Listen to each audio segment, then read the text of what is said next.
আমরা রেজাল্ট বেরোনোর পর 4 তারিখে রেজাল্ট, তারপর নেত্রী ডেকেছিলেন বাড়িতে, সমস্ত বিধায়করা আমরা উপস্থিত হয়েছিলাম।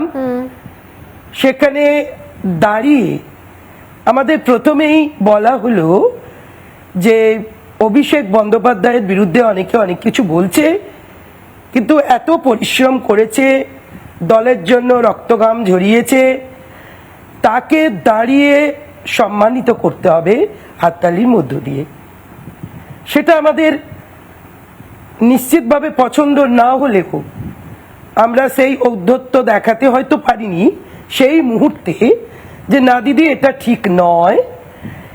এখানে তৃণমূল কংগ্রেসের যারা কর্মী, যারা 80 জনকে জিতিয়েছে, যারা 294টি বিধানসভার ক্ষেত্রে তারা পরিশ্রম করেছে, তারা জেতানোর চেষ্টা করেছে, কোথাও হেরেছি কোথাও জিতেছি, সেই সব কর্মীদেরই দাঁড়িয়ে স্যালুট জানানো উচিত যে এরকম দুর্দিনে তারা দাঁড়িয়ে দলের জন্য প্রাণপাত করেছে।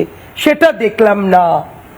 দেখলাম দিদি অনেক বেশি চিন্তিত সর্বভারতীয় তৃণমূল কংগ্রেসের সাধারণ সম্পাদক সাংসদ অভিষেক বন্দ্যোপাধ্যায়কে নিয়ে।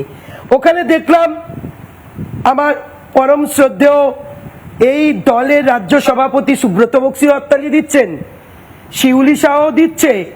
এটা কিন্তু জেতার পর, যেটা আমরা দলের নেত্রীর কাছে কাম্য নয়। তারপর দেখলাম উঠে দাঁড়িয়ে আপনাদেরকে হাততালি দিতে হয়েছিল, মানে স্ট্যান্ডিং ওভেশন হাততালি দিতে হলো, একদম স্ট্যান্ডিং ওভেশন জানাতে হলো, সবাই দিল।